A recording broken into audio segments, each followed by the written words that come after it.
अब हमारा टॉपिक है क्या, strain energy. Strain energy in shear।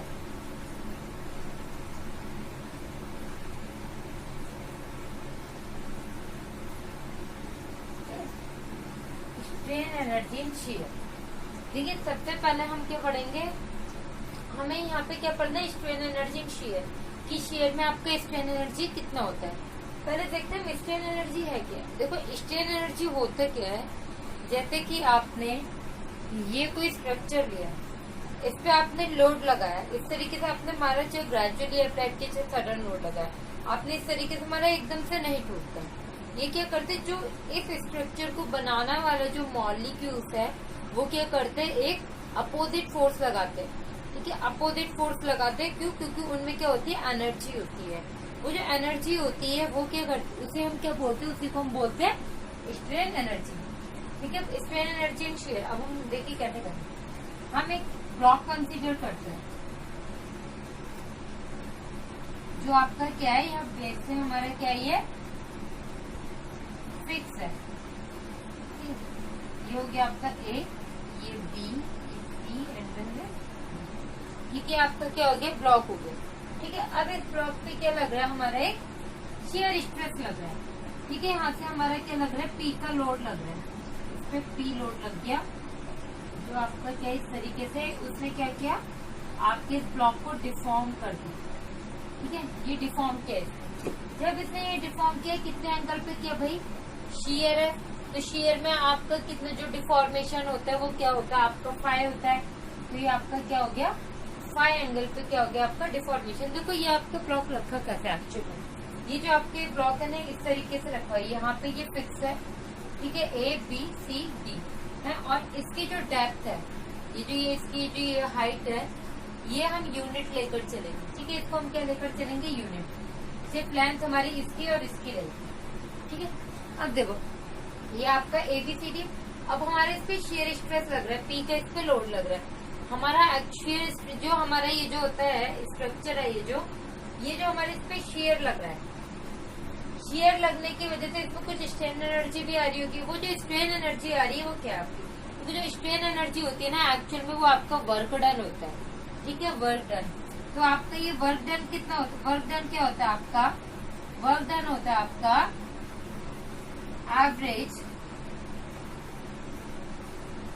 Average force, जितना भी एवरेज फोर्स एवरेज लोड लग रहा है आपका इनटू डिस्प्लेसमेंट। ठीक है, तो जो आपका एवरेज फोर्स है ये कितना है, P का लग रहा है, एक ही उधर लग रहा है, इधर की तरफ नहीं लग रहा, तो सिर्फ P + 0/2। और डिस्प्लेसमेंट आपका कितना हो रहा है, ये D' है और ये C' है, तो डिस्प्लेसमेंट कितने का हो रहा है, CC' का। ठीक है, CC' का क्या आपका डिस्प्लेसमेंट है। अब देखो CC' कैसे आप कैलकुलेट करोगे, tan phi = perpendicular upon base, CC' upon base कितना है, BC। इसको हम फाई भी लिख सकते हैं सर, तो आपका CC' कितना हो गया, फाई BC।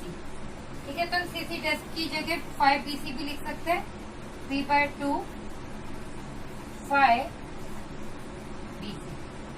ठीक है, अब आपका फाई जो होता है, फाई आपका shear स्ट्रेस की टर्म्स में क्या है, τ/c, ये shear stress upon modulus of rigidity. ठीक है, ये आपका इलास्टिक कांस्टेंट में मैं और टॉर्जन वाली उसमें भी आपको ये बता चुकी, एक्सप्लेन कर चुकी है आपको फाई। ठीक है, तो ये आपका वर्क डन कितना हो गया, 3/2 फाई अपॉन आपका फाई इंटू BC। ठीक है, और आपका फाई कितना है, τ/c इंटू BC। ये आपका हो गया वर्क डन। अब देखो हमें एवरेज फोर्स निकालना है, हमें क्या निकालना, फोर्स निकालना है। तो आपका फोर्स क्या होता है, स्ट्रेस क्या होता है आपका, फोर्स अपॉन एरिया। तो आपका फोर्स क्या हो जाएगा, stress into area, stress into, तो आपका फोर्स कितना हो जाएगा, देखो फोर्स क्या हो जाएगा, स्ट्रेस इंटू एरिया होगा। तो देखो हमें फोर्स कैलकुलेट करना है ना, तो आपका फोर्स क्या है, stress into area.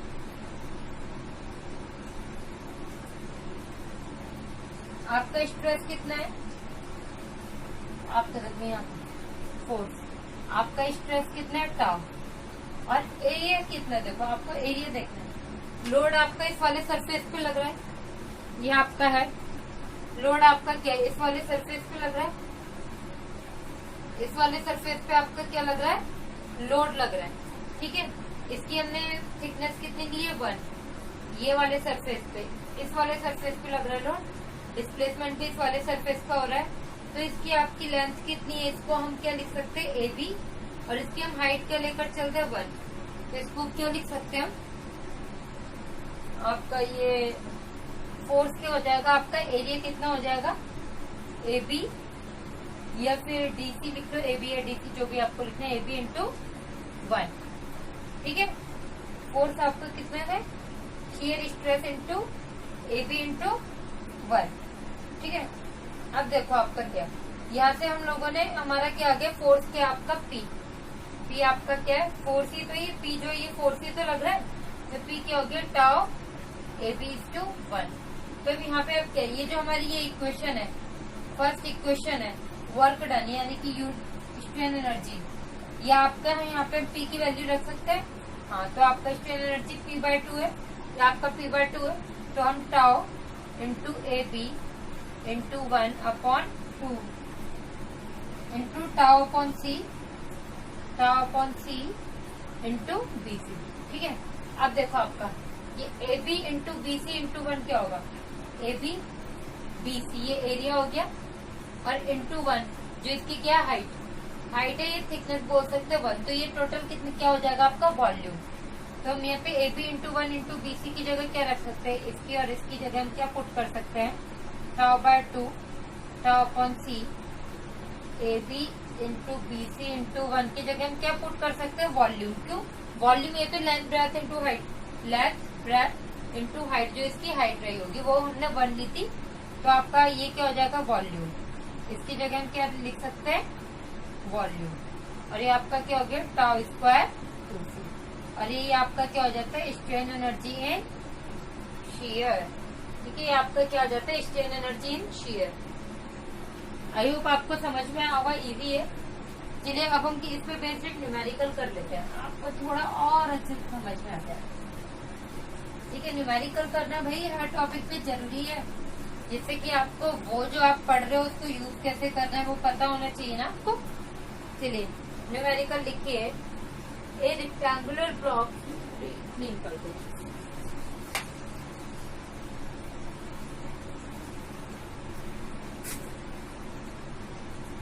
a rectangular block of base area of, ये आपका न्यूमेरिकल, यहाँ पे न्यूमेरिकल है ये, बेस एरिया कितना आपका 150 mm², 150 mm² इंटू हाइट कितनी है 15 mm height, is fixed on it's base, is fixed on it's base and is acted upon by a tangential force, and is acted upon by a tangential force। वही tangential force जो आपका क्या है P, कितने का of 1.5 kilo Newton on its top, make calculation for the strain energy stored in the block। एक चीज और, इस क्वेश्चन से मेरे को एक चीज और याद आई, आपका मॉड्यूलस ऑफ रेजिलेंस, ये आपका मॉड्यूलस ऑफ रेजिलेंस आपका क्या होता है strain energy per unit volume, ये आपका क्या आएगा मॉडुलस ऑफ रेजिलेंस, ठीक है। चलिए अब इस क्वेश्चन को पूरा पढ़े। On its top face, on its top face, make a calculation for the strain energy stored, make a calculation for strain energy stored in the block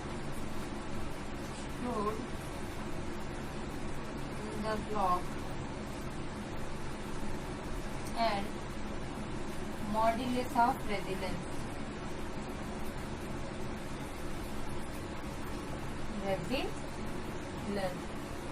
यहाँ पे आपका मॉडुलस ऑफ रिजिडिटी है 0.85 इंटू 10⁵ न्यूटन पर mm का square.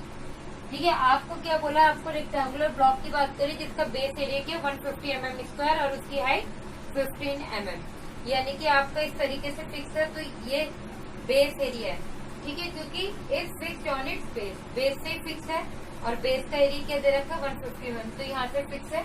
इसका पूरा cross section area क्या दे दी 150 mm square और इसकी हाइट जो हम 1 लेकर चल रहे थे वो कितनी दे दी 15 mm height and is acted upon bye a tangential force, जिसपे पी लग रहा है वो कितना है 1.5 किलो न्यूटन और किस पे लग रहा है भाई टॉप वाले फेस पे। ठीक है, हमें क्या निकालना है स्ट्रेन एनर्जी और modulus of resilience. Strain energy का देखो आपका फॉर्मूला क्या था टाउ स्क्वायर अपॉन 2c। ठीक है, यही था आपका टाउ स्क्वायर अपॉन 2c, ये शियर स्ट्रेस है। पहले हम क्या कैलकुलेट करेंगे टाउ के शियर स्ट्रेस क्या होता है आपका फोर्स अपॉन एरिया। ठीक है, तो ये क्या हो जाएगा फोर्स आपका कितना लग रहा है फोर्स अपॉन एरिया। ठीक है, आपको फोर्स कितना लग रहा है 1.5 किलो न्यूटन, यानी कि 1.5 इंटू 10⁵ न्यूटन और एरिया कितना है इसका 150 mm स्क्वायर। यहाँ से अगर हम देखेंगे ऐसा करें तो हमारा कितना आ गया शियर स्ट्रेस 10 न्यूटन पर mm स्क्वायर। ठीक है, अब यहाँ पे हम सीधे स्ट्रेन एनर्जी में पुट कर देंगे तो आपका क्या हो जाएगा 10 स्क्वायर अपॉन 2 सी आपको कितना गिवन है 0.85 इंटू 10⁵ न्यूटन पर mm स्क्वायर। यहाँ से हमारी स्ट्रेन एनर्जी की वैल्यू क्या आ जाएगी 1.323। आपका इंटू वॉल्यूम भी तो होता है भाई स्ट्रेन एनर्जी का फॉर्मूला इंटू वॉल्यूम, तो वॉल्यूम भी मल्टीप्लाई करेंगे। वॉल्यूम आपका कितना होगा 150 इंटू 15। ठीक है, क्योंकि एरिया और ये हाइट, यहाँ से हमारा ये कितना आ जाएगा आपका 1.323 न्यूटन mm। ऐसे अगर हम लोग मॉडुलस ऑफ रेजिलेंस कैलकुलेट करने के लिए भी बोला है आपके स्ट्रेन एनर्जी आगे मॉडुलस ऑफ रेजिलेंस, तो ये आपका क्या हो जाएगा strain energy upon volume, strain energy upon volume. तो आपका स्ट्रेन एनर्जी कितना था 1.323 अपॉन वॉल्यूम कितना हो जाएगा 2250। तो हमारा स्ट्रेन एनर्जी कितना हो जाएगा 5.88 इंटू 10⁴ न्यूटन माइनस mm का स्क्वायर। हमारा क्या है modulus of resilience. I hope आपको समझ में आया होगा, सिंपल क्वेश्चन है। थोड़ा बस आपको इन चीजों की याद रखना है, शेयर स्ट्रेस क्या है ये सब कैलकुलेट करना है। वैसे आपका क्वेश्चन आपको देखिएगा कि इजी है, इतना टफ नहीं है। आपके इसी टाइप की न्यूमेरिकल्स आते हैं आपके जितने भी एग्जाम में।